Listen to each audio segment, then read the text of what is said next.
There's a lot of reasons siblings argue, but keep the weapons to a minimum. Just a thought. No knives allowed.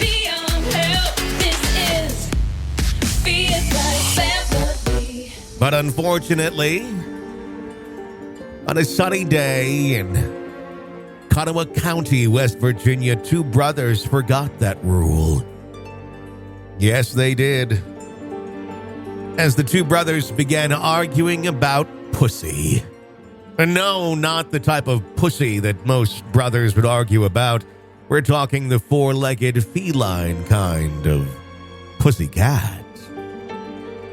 Because on Thursday, November 17th, the sheriff's deputies in Kanawha County responded to a home with a report of a stabbing.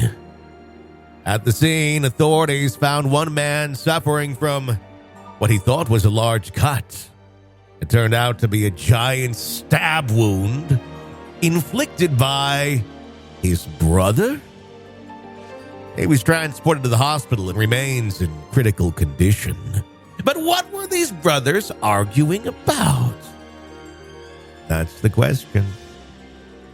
Deputies found blood on the kitchen floor. A woman inside, unstabbed. When police said, "What's going on? Why is he stabbed?" her response was, "He was talking out of his head." Of course, a sensible response. And they were talking about letting the cats out before the stabbing. A disagreement about letting the cats out. The victim opened the woman's door, who was lying in bed sleeping, and said, "I've been stabbed," as blood gushed from his stomach.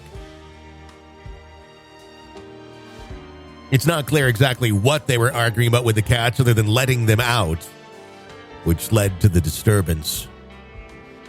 And one man now trying to survive as he lie in a hospital bed. All because of the pussy.